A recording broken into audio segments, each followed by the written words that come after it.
Are you there, Tom? There's something here with us, mate.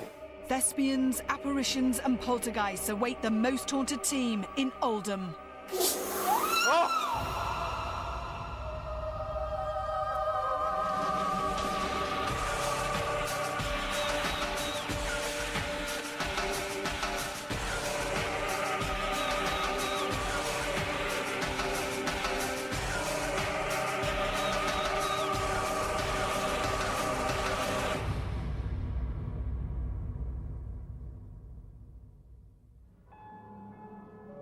Hello and welcome to Most Haunted.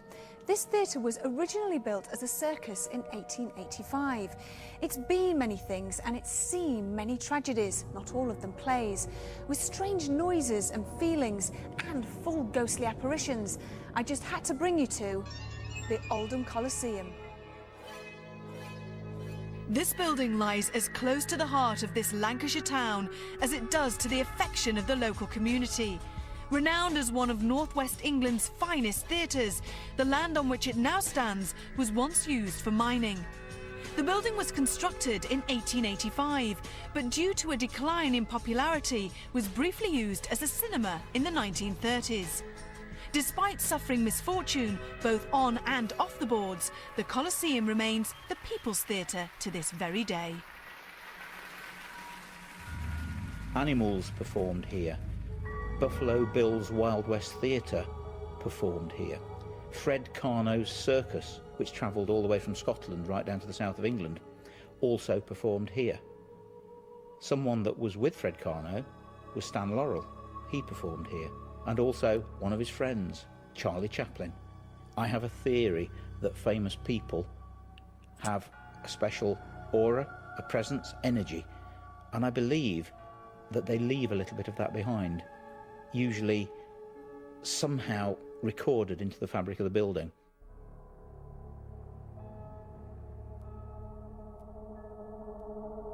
The ghost of Harold Norman reputedly haunts here.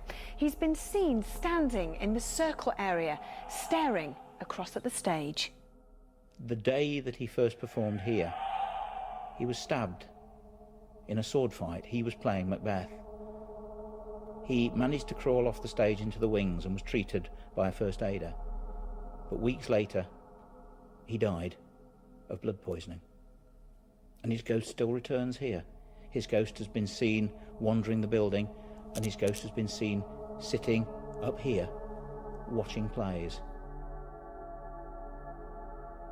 Unexplained noises are known to come from here, the bar area. Clinking of glasses and furniture has been known to move all on its own. Staff feel uneasy down here under the stage. They often get the feeling that they're never on their own and that they're being watched. Many of them have also seen shadows moving slowly from side to side. About 3 weeks ago, I saw a ghost in the paint shop. Only a fleeting glance, maybe about a second, and then he walked through a closed door. It was just a black shadow.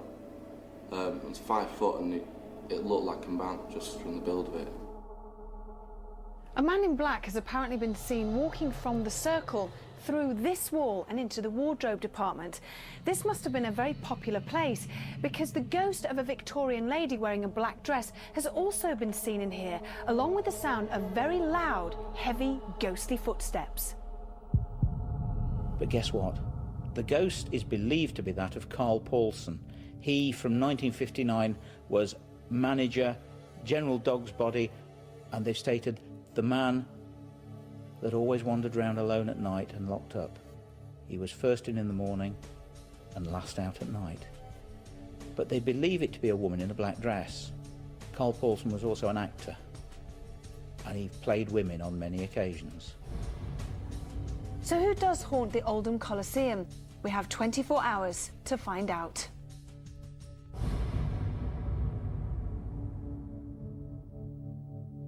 The Coliseum boasts a lot of weird and wonderful paranormal activity, but would this unusual location offer any further clues to parapsychologist Kieran O'Keefe?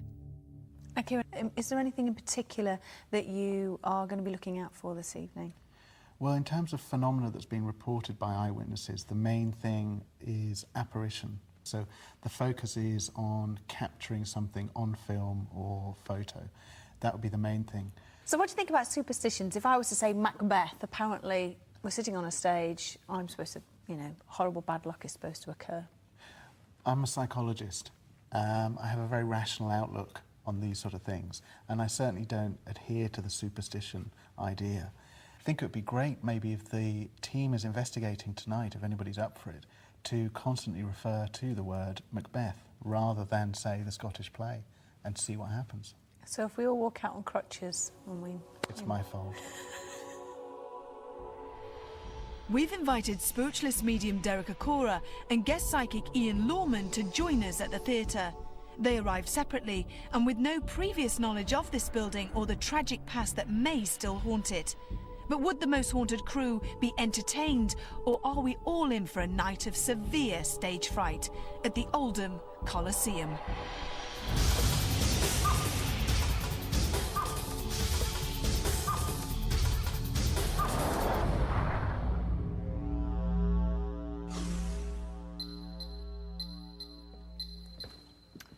There we are. Does anything sort of come to mind straight away as you come in?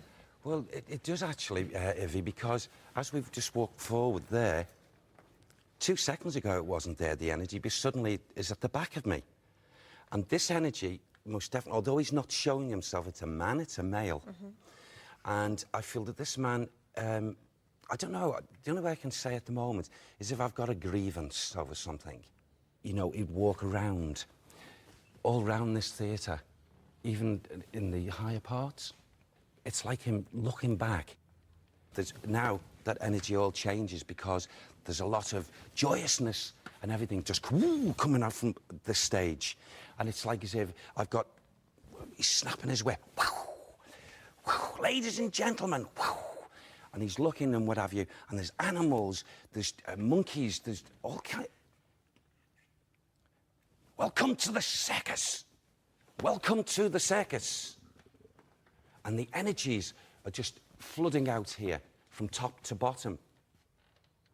OK, Sam's making me aware that there's a spirit girl here as well.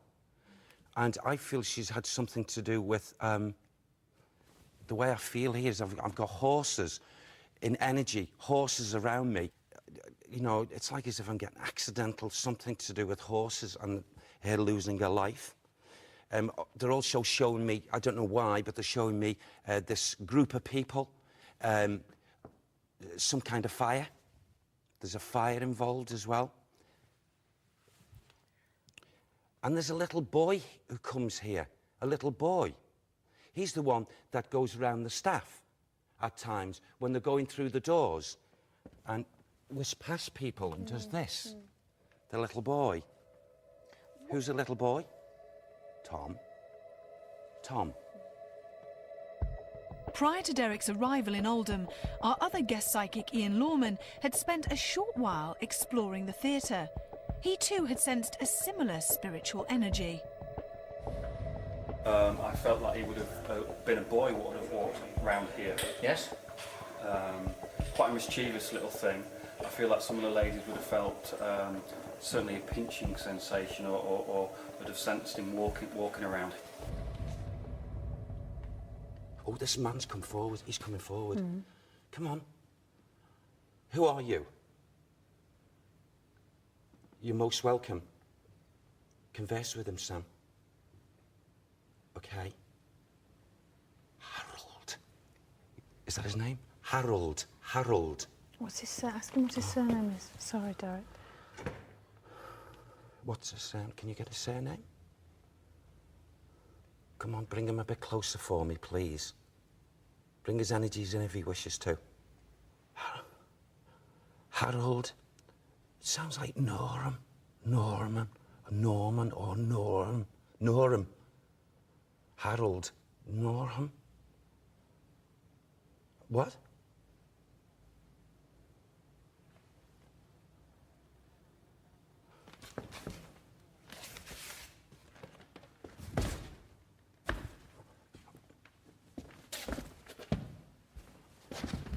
You're right. You're right, Derek. Okay. Yes. You okay? Yeah, okay, all right then. Okay.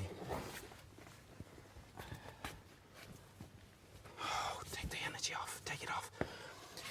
There's a condition of a man who, what was that then, Sam? He keeps on saying he doesn't believe it was an accident. Who was the person, from what you're getting, it's like he's been stabbed? Yes. So who would the person that would have stabbed him? Who was the person that did this? He was an actor just like himself. Can Sam give us a name for this other actor? Can you give me a name, Sam? He goes from Jack to John. Jack, John. Is that the same person?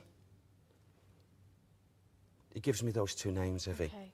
Jack, who must have been John. So it's the same person? I believe so, yes. Did Harold die here in this theatre? Did he lose his life here? He did.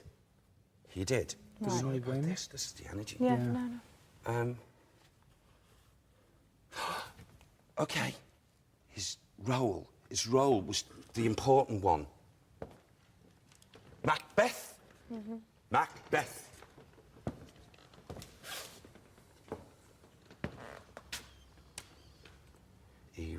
He comes all around this theatre, and at times he's sorry. He is sorry to alarm people. He is sorry. But the soul can't come to terms with the way he lost his life. And he's still believing in his spirit body right to this moment that was it an accident? In addition to the presence of a young lady and a mischievous young boy, Derek may have sensed the agonised soul of the actor Harold Norman. But does he still have a score to settle? And what other phenomena will the night hold at the Oldham Coliseum? The is that over there?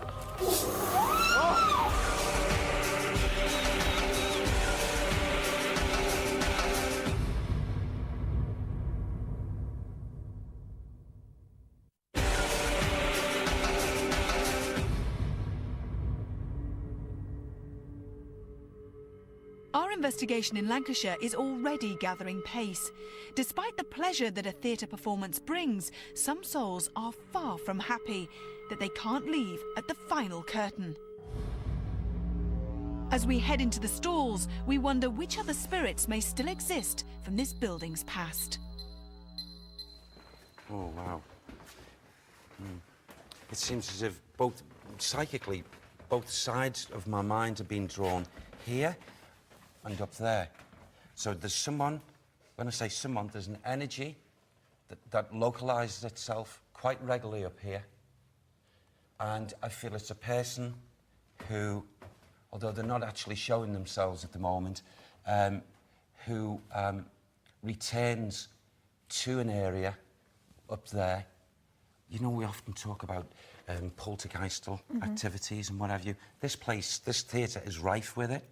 A lot of the stuff I feel that's gone on here would be attributed most definitely to Harold's movements and also the boy. Are you getting any indication of what the poltergeist phenomena would be? What sort of things? I feel it's drummed up absolutely by the speed of when the little boy and the young girl, the young lady, have actually come into the atmosphere in visitation, and because of their excitement, they're boosting those energies, just like in life. Poltergeistal experiences do take place invariably in a high percentage, you know this, Kieran, with young children. Yeah.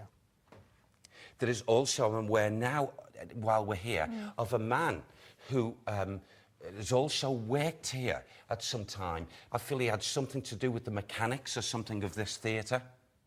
I don't feel he passed away here. He passed away in a natural form, but he worked here. I'm aware of a man who was quite slim, thin in physique, very sharp, high cheekbones, lost a lot of his hair, dark-haired in his time, wears something on his hat, like a flat cap or something, a cap that was turned round. And I feel his energy at times returns there, and also around this orchestra pit. Is there a name with this person? It sounds like, am I pronouncing that if I say Ennis? It sounds like George Ennis. George Ennis. Ennis. Ennis. What time period would he have worked here? Oh, gosh. OK, can you give me the time period for him? Now, because you've asked that and you just placed it in front of me here, let's hope that's, you know, what it is. Hope fitting with him. But I got 19 and then 1, 2, 12. Okay. Oldham's Coliseum Theatre appears to house a complex mixture of energies, with Derek sensing several spirits around the ground floor of the auditorium. The first floor wardrobe department may look harmless, but ghostly apparitions and unexplained footsteps have been frequently witnessed. But what would we encounter in here?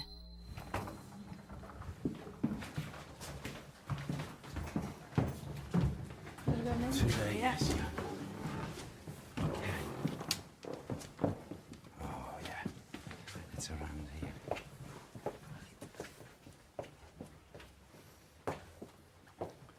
Okay. As we've just walked in now and we've come to this point, I'm very aware, Evie, of the way I describe it, a negative energy, an energy that I suppose doesn't really appreciate us being here. He is, again, I'm talking about a male now, and this man, I feel when he was in the physical life, he had a very, very, very short fuse of nature, bad-tempered, and also a man that had some kind of way about him. The only way I can describe it is a sadistic way about him. And in actual fact, the energies that seem to be surrounding me now as it's building up, I seem to have this man in very, very, his covering is like sacking. Mm-hmm. Now, like the trousers, like a jacket, all of the same material. I would say the energies that I'm getting here now with this soul is that he would have been better belonging to maybe a mill or a place like a mill. And I feel in his time he's done some, you know, when he was in his physical body, did some despicable things. But why would he be here in this building? At this point, I don't know. I really don't know. I was asking myself that question when we first walked into my mind. What is this soul doing here? He certainly does not evolve to the period of time as what this building is now. It looks very modern, doesn't it? It looks... But this was his area, and this is where I feel at times if a lady or a gentleman was working in here at any given time, they would... he's a sneak of a spirit. He's a sneak. And he would do things like, you know, breathing and, you know, making lewd sounds and stuff like that. As far as physique and what have you, he was shorter than yourself. He wasn't a tall man. And I feel facially with him, he had some kind of, you know, the person's not happy with the way they look. So there was like a bit of an inferiority complex with him. And with having that and the way he was in demeanour, personality, flared him up to do ridiculous things. Would you say it'd be a good idea later on for the girls to come in here and maybe try and provoke him? As long as it's not too provoking, I suppose. But yeah, I think it's a good idea because I'm sure he's going to do something. And maybe with somebody standing outside the room, just in case they get too spooked. Yeah, absolutely. You say it's quite a negative spirit. Yeah, he is a negative spirit.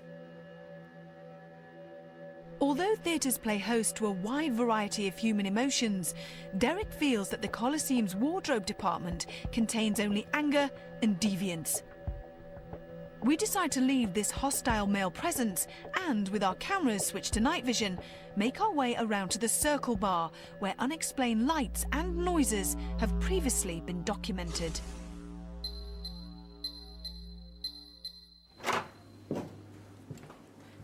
Obviously this is the bar area, Yes. and there's noises from the fridge and things like that, so... Does anything come to mind as you come in here? I can't really make this out. It's like as if I'm getting a young female screams above people talking all at the same time, and this like screaming of some form. Now, I feel, again, this could be down to the young female that I talked about earlier this evening. Like I said, both herself and the boy moves round this theatre. I feel that they would have lost their lives, whatever was before this theatre. Yeah. The foundations or whatever building, okay, is connected with these two young people. So it certainly wouldn't be the theatre that they're connected with, and would go back before no doubt the building of this theatre. So when you said the young girl was connected with horses, Yes. that wouldn't be to do with what was here before, because you mentioned circus before. Oh, yes. It's before then. Even before then, we've got so many layers of residual energy here, and I've tried to carefully sift, you know, and separate, which sometimes it can be quite difficult if it's all coming at the same time. But I feel that these two young people, for some reason, I wouldn't be at all surprised whether this young lady, I don't feel that she would have been shown full figure, but I feel that she may actually show herself in like a shadowy figure, a move, not actually as if we're going walking across the floor, but maybe, you know, gliding above the floor and moving very, you know, gracefully. The time period that Derek senses could coincide with Oldham's prominence in the Industrial Revolution, when both boys and girls risked their lives by leading horses into local coal mines. With so many tortured souls around, what other horrors can we expect at the Oldham Coliseum? What the hell was that? Good God. There's something here with us, mate.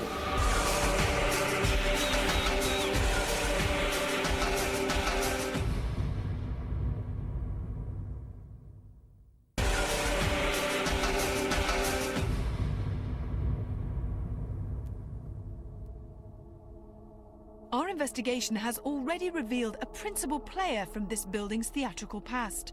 Does the ghost of Harold Norman walk here? And who is the small boy that both Derek and Ian have identified? We begin the night vigils with Richard settled in the circle area, whilst Kieran, Kath, Alex and myself headed towards the adjacent wardrobe department. We soon encountered a very strange sensation.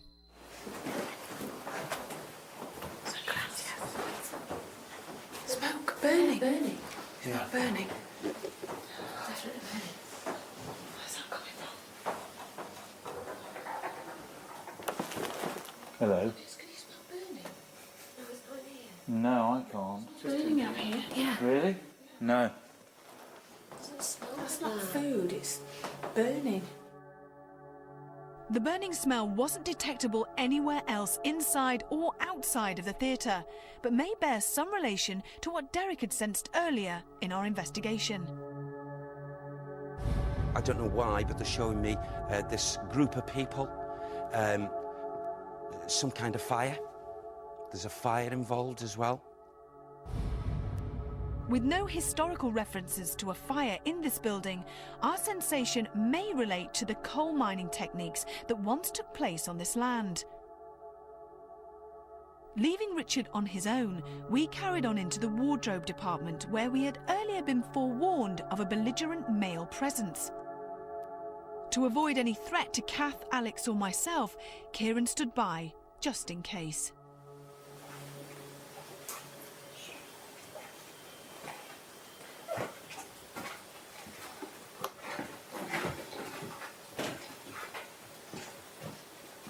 I just think it's I don't know, it's very dark and I don't know what it is. I can't put my finger on what it is that makes me feel slightly uneasy in here. Are there any spirit people here in the room with us now? If there are, please could you give us a sign to let us know you're here? Can you move something? Is there anybody here with me? I'm all alone in here. Just me. If there is any spirit in this part of the building, Please make contact with me now.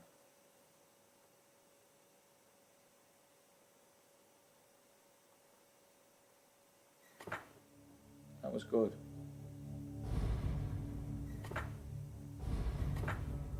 That was good. Is there anybody in this room with us? Can you give us a sign?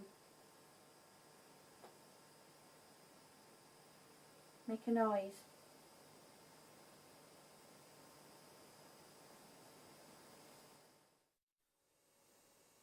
If there are any ghosts in this building, come out and see me now.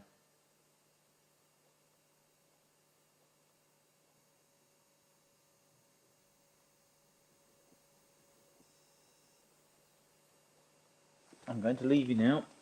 You obviously don't want to talk to me.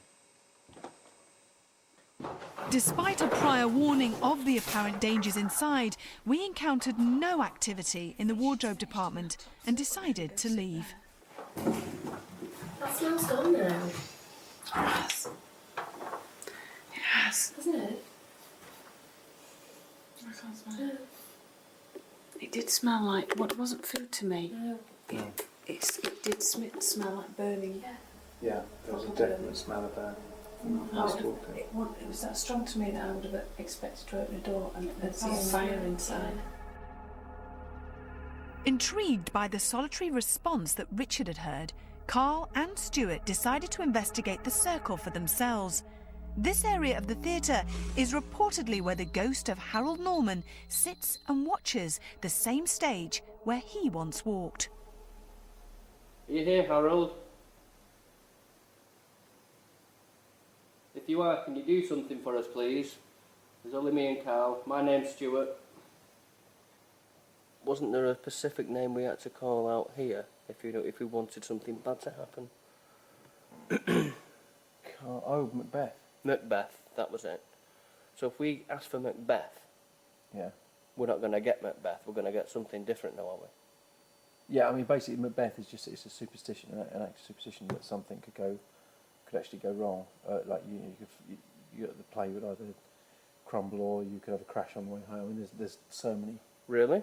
Oh, there's so many. Also, it can't be just linked to this one place then? Well, it's allegedly linked to just actors. Ah, right. Okay. But whether that's true or not. I mean, we've all said it today and we're all fine. Well, yeah. Is there anybody here that wishes to communicate with me and Carl? If so, could you do so now?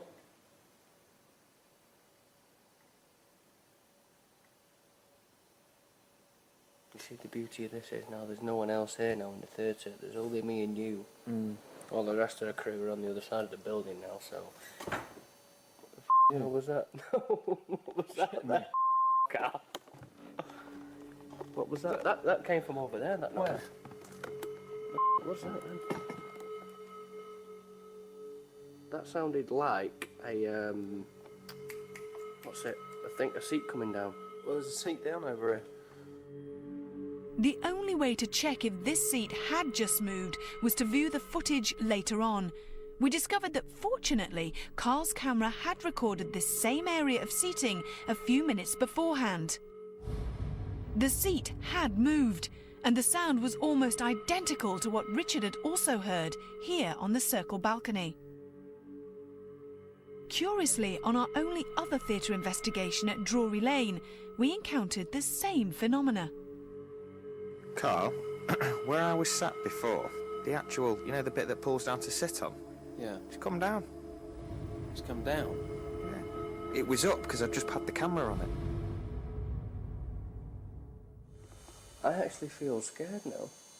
Do you? It's like something's in the back of my throat, and I have... Now, that might be due to shock here now, Carl, but I have actually gone cold. Do you know what, I'm getting cold? No, seriously, you come and stand here now, and you tell me if it isn't cold. Go on, Bennett. You can... There's something here with us, mate. Honestly.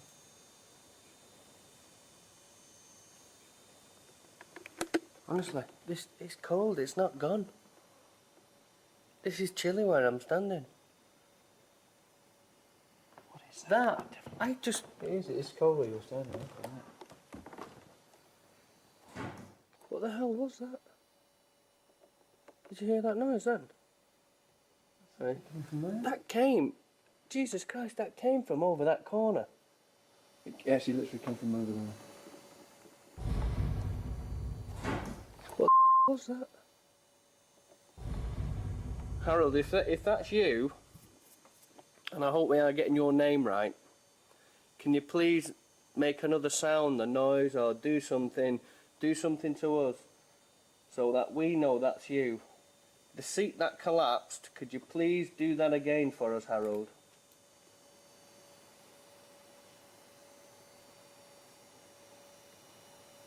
Do you know, I actually feel scared now, Cal. For the first time today, I feel scared.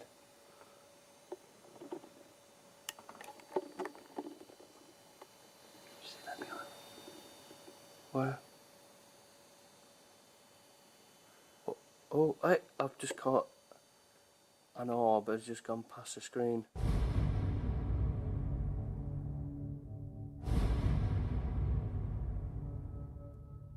Something danced in front of the screen then. And I'm actually getting goosebumps now all over me just talking about this. Can you pick him up on my arm? I must admit, you don't look too. Something else has just gone across as well.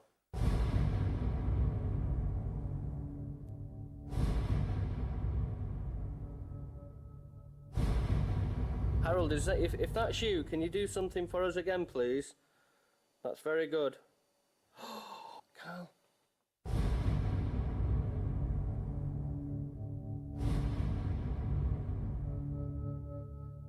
That's 3 sightings now I've had within the less than 1 minute. Go across this screen. What do you say? We're going to stir it up with some table tilting on the stage with lots of other people. That's a good idea. Okay. Stop cameras and go back down, shall we? Yeah. Both Carl and Stuart have witnessed several astonishing incidents that all appear to heighten the sense of paranormal activity in the theatre. The distinctive movement of the seat, coupled with the preciseness of these light anomalies, left both Carl and Stuart shocked and amazed. Is this evidence that Oldham Coliseum is haunted? Our answer wasn't far away.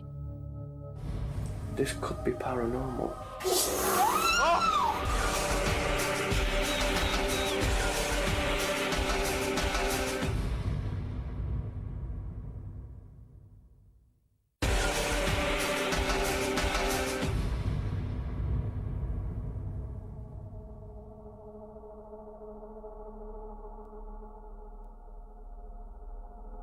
Our investigation at the Oldham Coliseum has already produced distressing results. Carl and Stuart appear to have shared the circle seating area with the ghost of Harold Norman, who was tragically wounded in this theatre nearly 60 years ago and refuses to leave. We gather all of the crew on the stage, where we experiment using 2 groups of people who will simultaneously attempt table tipping. Having never tried this particular method, none of us knew what to expect. Is there anybody here? Are there any spirit persons in this theatre that would like to speak to us? We don't mean you any harm.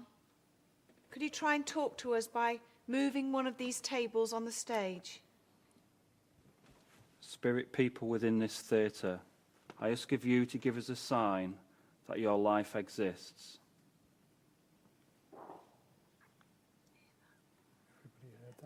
Yeah.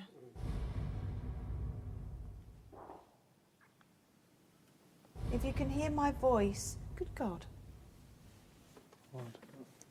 It's like something hot has just come right by my hand. Tom. Yeah. Are you is there a little boy called Tom here? Yeah. If there's a little boy called Tom here, please could you try and move this table, Tom? We want you out. We want you out.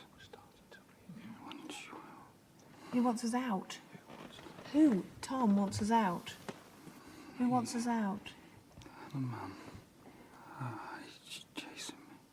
He's chasing you? Who's chasing you, Tom? Harold. Harold's chasing you. Why is Harold chasing you, Tom? Because I've stolen. What have you stolen from him? Shillings. What's your surname, Tom? What's your last name? Harding.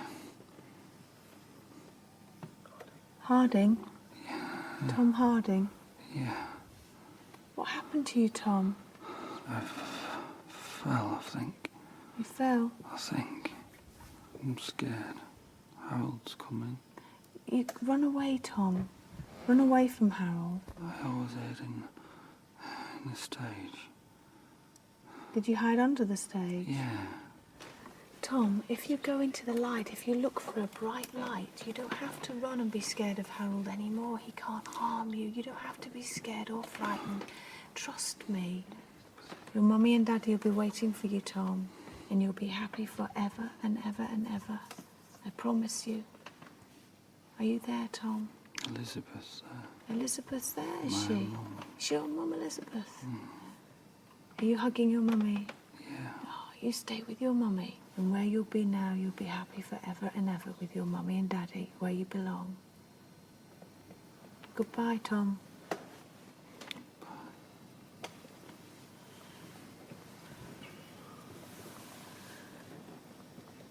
Ian. Ian. You can hear me? Yeah. You all right?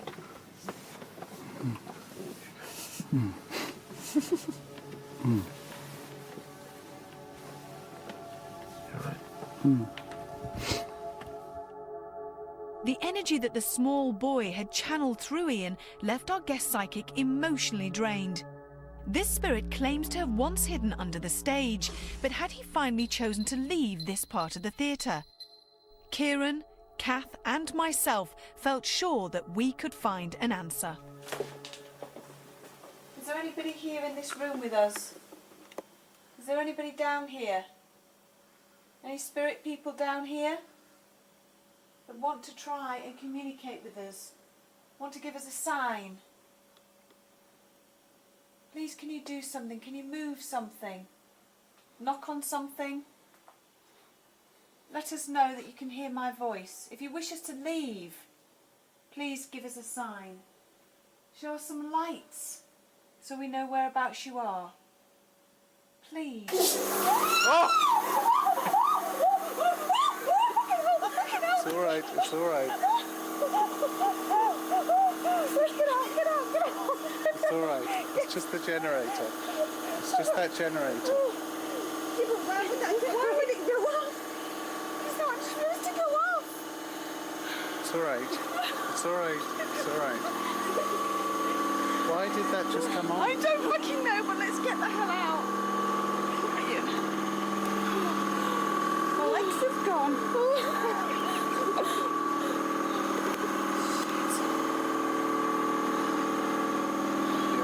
Yes, let's get out. Why would that have gone off? My legs are shaking. It may have been just a generator switching on, but the timing of this strange occurrence, straight after my question, wasn't lost on any of us. The mystery continued later, when the theatre's manager confirmed that the generator is never programmed to operate in the middle of the night. Earlier on in our investigation, during Derek's initial assessment of the building, Stuart had been asked if he would venture under the stage on his own. I would be prepared to come down here on my own and spend an hour, maybe 30 minutes. Despite the massive fright that Kieran, Kath and I had already endured, he was still happy to sample this eerie part of the theatre on his own. Surely lightning doesn't strike twice. I just cannot see anything whatsoever. Nothing at all. Is there anybody here? The fuck's that? The fuck's that?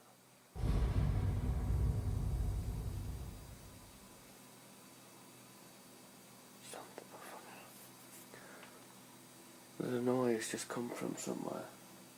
It seems to be back there again where I've just been. If that was you making that tapping noise, could you do it again for me, please?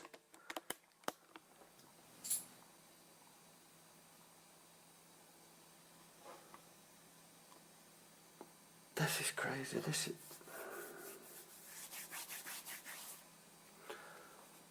just heard another sound again on request, a bit like earlier on upstairs with the orbs. When I was asking for them, they appeared again. So it's a bit like this noise now. I've just asked if you could please do it again, and that noise has just appeared. Now I am down here on my own, you must believe me, there's no one else, only me. What the fucking hell's that over there?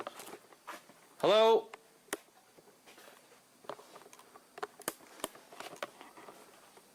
I've not been down here more than 5 minutes and stuff's already happening.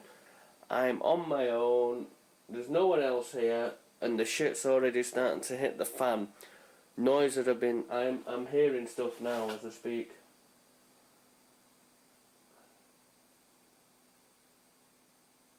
Can you please do something else for me?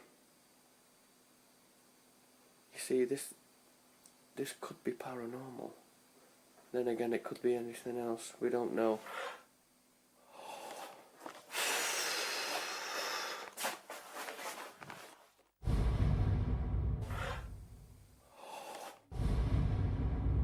Stuart is well accustomed to the possible paranormal and psychological dangers that most haunted investigations can bring, and has previously survived lone vigils for up to an hour at a time.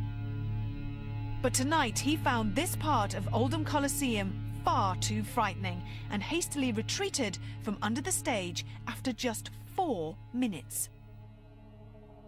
With clear and precise audible and visual responses, bodily possession and apparent poltergeist activity in the circle as well as under the stage, our night in the theatre certainly hadn't passed peacefully.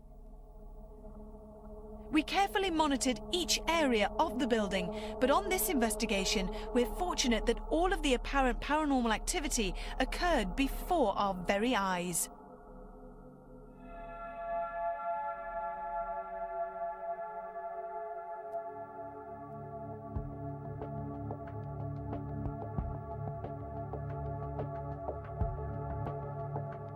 When I arrived, I had great expectations because the stories were so good.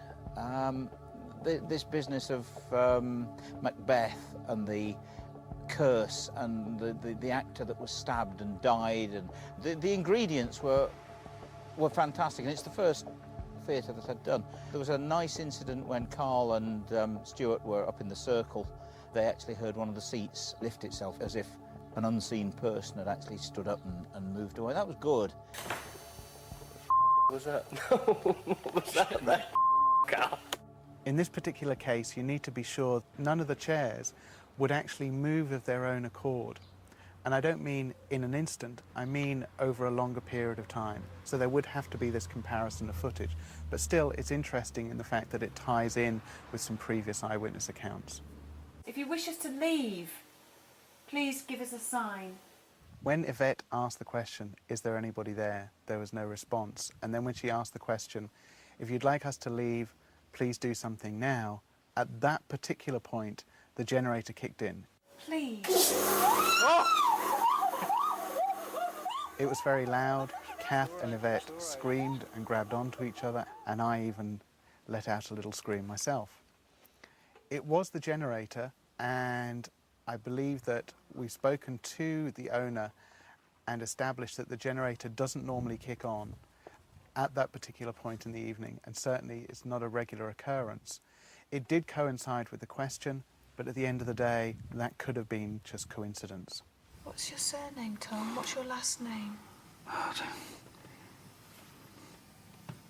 Harding? Yeah. Tom Harding? Yeah. During an attempt at table tipping, Ian became possessed by what was apparently a small child called Tom. This particular possession was fascinating for me and very, very compelling because it was dynamically different to any possessions that we had witnessed before. It was very subdued, and the apparent spirit that was coming through was very apprehensive about giving information, and given their particular age, was equally apprehensive about even communicating with the people around the table. So I found it very compelling. Evidentially, it doesn't count for anything other than we know that there are spirits, or people have witnessed spirits around that they say they can attribute to Tom, a little boy. However, there wasn't any information given about dates or other names. But still, fascinating stuff. Audiences, beware. As well as an auditorium for entertainment, Oldham's Coliseum may just have confirmed itself as home for the haunted. Until next time, sleep tight. Well, we've a look behind the scenes of that show next with outtakes and unseen footage. Then, new to Living TV, The L Word continues tomorrow night at 10, and Beth hires a rather attractive female contractor.